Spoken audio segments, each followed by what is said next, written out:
Hey everybody, today we are going to take our shield and learn about MudBox. And MudBox is a really cool program, and we're going to go ahead and open a new scene in Autodesk Maya, and we're going to go and prep our model for MudBox. So I'm going to do a file import, and I went ahead and provided you all with a shield FBX, and here's our shield FBX. And if you notice, one of the first things you want to know about MudBox is your model should already look good in smooth preview mode.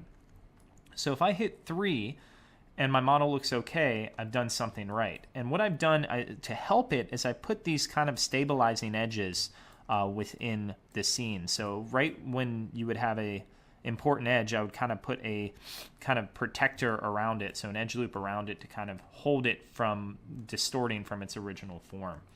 Another big thing in MudBox, and literally a big thing, is that we need to scale our model to be huge. So I'm going to go ahead and scale this to be 100 times as big as what it was in Maya.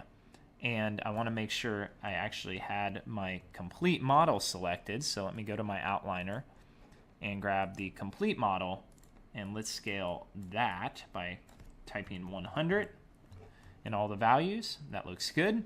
And we're going to now do one more thing, say freeze transformations. All right. And we want this to be zeros and ones in the end. It just works a little better. So now that our model is ready to go to MudBox, we can do a quick delete edit by type history and then a file, send to MudBox. And we're going to send it over as a new scene. Now, the interesting thing with MudBox is I highly suggest that you use MudBox 2016 with Maya 2016, and if you're using a different version of Maya, try to find that version of MudBox. MudBox is free for students. It's provided by Autodesk as well. And when you open up MudBox, you get all sorts of really cool tools. Now, what is MudBox? Well, Maya can only handle so many polygon densities. MudBox is specifically designed to handle hundreds of thousands of faces on your model so you can sculpt detail. So what do I mean by that? Well, let's start by diving right in. Now, when you first open MudBox, you'll get the option to set your interface controls. And I've set mine to Maya, so I can hold my Alt key and kind of move around. We have our viewport here. We have a little view cube. That's going to be helpful. We can kind of play around a little bit. And again, using the Maya controls, just kind of navigate this scene. Very important. We have our layer panels. We have a sculpting panel and a painting panel, which we'll get to in a bit. And we have our controls for those different panels. Down here we have all our tools. So we have sculpt tools, paint tools. We have some selection tools, which are really nice for masking out sculpting areas. We have stamps, stencils. We have different materials. So we could click on a material and apply it, and you can see it reacting here in MudBox. So that's really nice. We can import our own tools by just simply dragging in elements or adding a stamp and finding basically a PNG that is a square, and you can add your own stencil or brush. So kind of nice. We do have our elements here from our file, so you can see if I highlight them all, we have all the different elements, which is really nice, and we have the different subdivision levels of each one. So everything's there, ready to go. It's just really a matter of now diving in and painting. So how do we do that? Well, let's go to our sculpt, and let's go to our 3D view. And I'm going to actually click away from that so you can all see the actual view. And I'm going to go ahead and hold Shift and tap the D key a few times. This is going to up our subdivisions. We're now at level 1, now level 2. Now notice we went from 200 polygons to 3,000. And we're going higher and higher and higher. And I keep hitting Shift D. I'm going to go up to level 6, and that's pretty good for me. I'm kind of digging that. And what I'm also going to do is I'm actually going to eyeball off in my object list the center and the handle, just so I don't accidentally sculpt those. I want to start with this area here. So going back to layers, I'm going to hit New Layer. I'm going to create a new sculpt layer, and we're going to call this Large Shield Sculpt. Awesome. All right, so how does sculpting work? Well, now that we have all this density, So if I hit W, you can see all the little faces in there. I'm going to hit W again so we can turn that off to see better. I'm going to now be able to push and pull using my tools. So by default, if I just get my sculpt tool here and I hop in, and I have a tablet here, you can use your mouse though. If I hold my B key down and I move my mouse or tablet up and down, I get a brush, and it can change the size of the brush. If I hold my M key, it can change the size or the power of the brush. So what happens is when I start painting, check that out, it paints. Now I have my invert function. I'm going to turn that off real quick. So I'm going to paint some raised surfaces for you. And it actually builds off of, on my tablet at least, the brush pressure. So I'm painting on really an almost 800,000 polygon shield now, something I never would have really smoothed in Maya. And just by adding brush strokes, your default brush strokes will give you these. Kind of nice, right? If I hold the control key down, it will push in elements. So rather than pull up, it will recess elements in the scene. So kind of cool stuff. You can start adding some really neat detail. Holding the shift key will smooth these elements out. You can even use your bracket keys if you don't like holding the B key, just like Photoshop.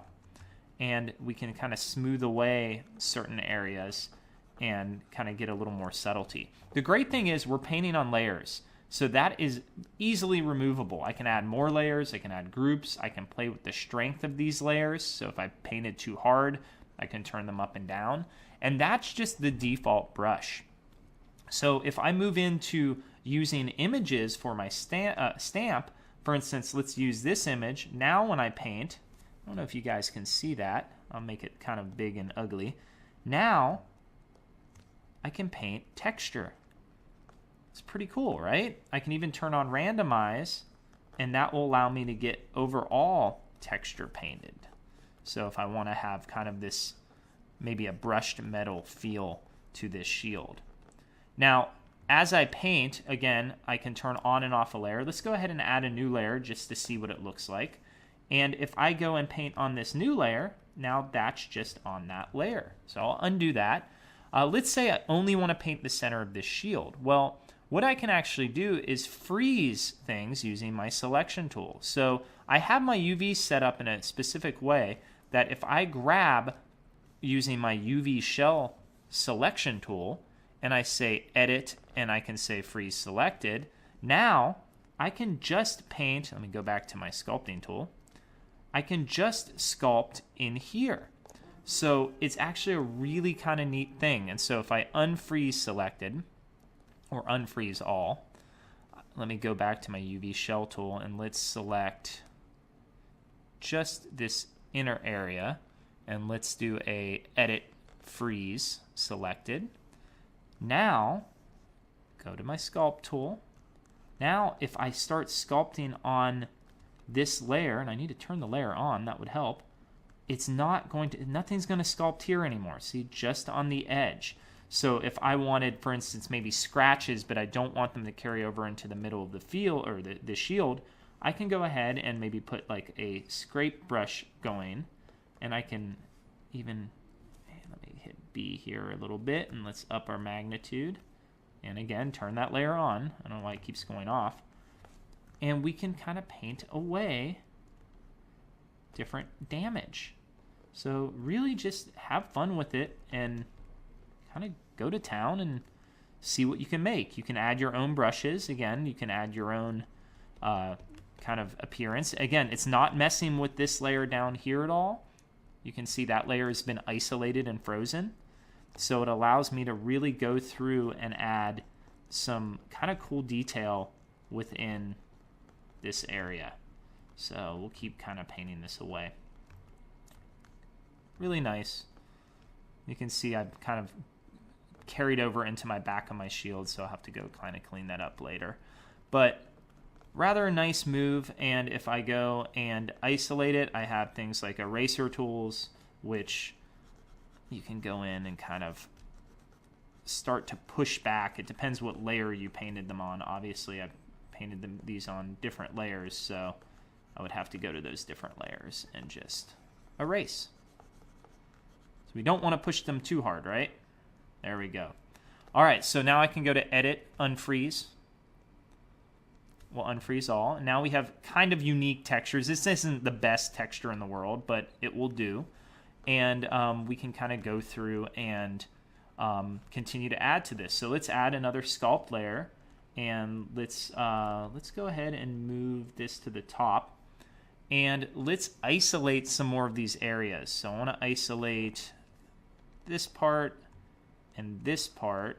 I want to keep the back open. And I'm going to do Edit, Freeze, Selected. That allows me not to mess up those areas.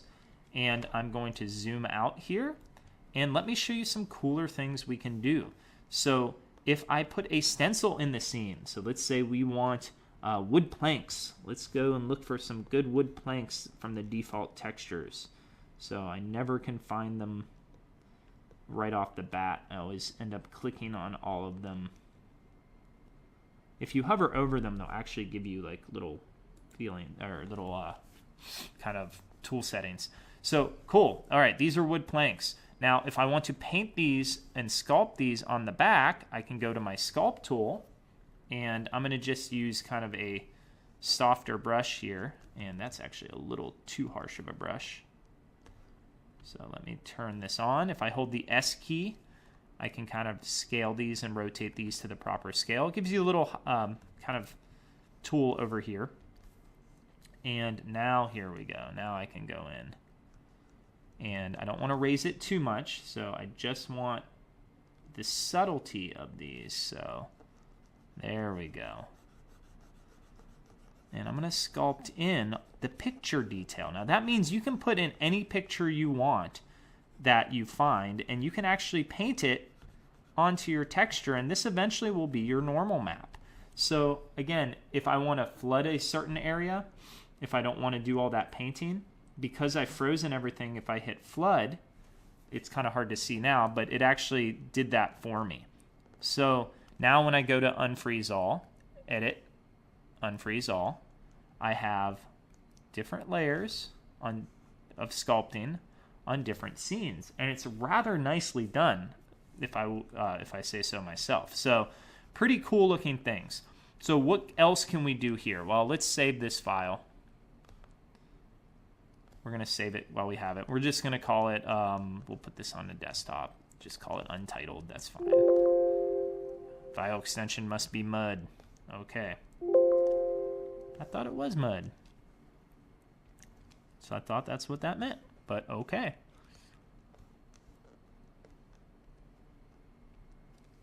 We'll put a .mud there and cheat the system. All right. So now that I've kind of gotten a sculpting method down, let's look at that paint panel. Paint is really cool as well, because what I can actually do is create new layers, and I can create channels. So I can create diffuse, specular, glossiness, incandescence, bump, and normal if I want to continue to paint with those. Kind of like Substance Painter, but not as cool, so to speak. And I can go ahead and play with color. So if I go to my Paint Tools tab and go to Paintbrush, and I kind of scroll up, you see the flood from paint layer is there. I can now add, let's add like maybe a wood color. And I can sit here and I can add, that's a little dark for me. Let me make it a little lighter. There we go. I can go in here and add a wood color. And it works off of my tablet pressure. And again, I can turn the magnitude. I can kind of play with stuff. I can do symmetry. I can add a stamp if I want to paint with a specific stamp or a stencil. Here I can add kind of this cloudy brush. Cloudy brush is really nice if I hit randomize especially. And that will just break up the monotony of this heavy paint-filled brush and so forth. So the only problem is if I want to paint this and then I bleed over into this, what if I don't want that? Well, I can do a really cool thing, and I can call it's under UV and maps, and it's flatten to UV space. Now what happens with this is essentially it flattens your model and shows you its UVs, or at least that selection you're working in. So now I can go in here and say, okay, I want that to be that color, I know this is the back of the shield, which is that wood. I kind of want it to be a lighter wood. I don't know why, but I do. And I can paint that. And I can get kind of messy. And I want this piece to be kind of a goldish yellow. And I'm going to go through and paint that. That's looking really cool. Hit done. UV and maps, and we'll do unflatten from UV space. And guys, check that out. I got a color map, or a basic color map, already started. Pretty cool, right? Let's add a specular map to this. So let's say we do not want any highlights on certain areas. So if I do new layer, and we'll do a specular map, and hit OK. We're going to go ahead and let's go ahead and flatten that again. There we go. I'm going to paint white for everything I want to be specular. So I'm going to go ahead and in this specular map, I'm going to just, it's kind of hard to see, but it's working. I'm going to paint this white. That looks good. And I'm going to paint this stuff black. I do not want shininess on any of these wooden-esque items. So I'm going to kind of go through and paint that. And we'll do unflatten from UV space. And now you can see we have a pretty good idea. Obviously, I missed some areas, so I'm going to want to go in there and carefully, I'm kind of cheating the system, paint those out. But overall, not bad. I did a really bad job on my edges, didn't I? Let's go to flatten to UV space. And let's paint, make sure these are painted in black. Now you can import your own masks here, which is you know, really nice. I'm going to use a very solid brush to make sure I'm getting all of these. But to do that, you would just literally have to right-click and say import layer mask, which is just a picture, so you know black conceals, white reveals. So we're going to unflatten this, and there we go. We're better now. We have no shininess where we don't want it. We can continue to add to this if we really wanted to. We could do normal mapping. We could do all sorts of neat stuff. But if this is kind of the where you want to go with it, the next big step would be to export this as a UV map, or excuse me, as a normal map. So it's going to actually bake this geometry. So I'm going to go ahead and add the other items on our list. Let me go down here and let's just eyeball these on. We had turned these off. And not too bad. That looks good. And I want to export these items. So I'm going to go to UV and Maps, Extract Textures, New Operation. And we're going to go ahead and export a normal map. We're going to add all the selections. These are at low level. This is just like Maya's transfer maps. So we're going to start with that lowest level, and then we're going to add all the highest levels. Now we really only have this 6th one here, so that's why it's the way it is. We're going to create one map for all targets, and we're going to name this a normal map and hit OK. And then we'll get those colors out of there too in a second. So if I can make my computer work for y'all, I'm going to hit extract. And what it's doing is it's actually extracting all the maps. Now, if we've done this correctly, and I may have missed the setting somewhere, but let's see. Looks like it worked. We now have a normal map. Check out that wood texture. Isn't that really, really cool?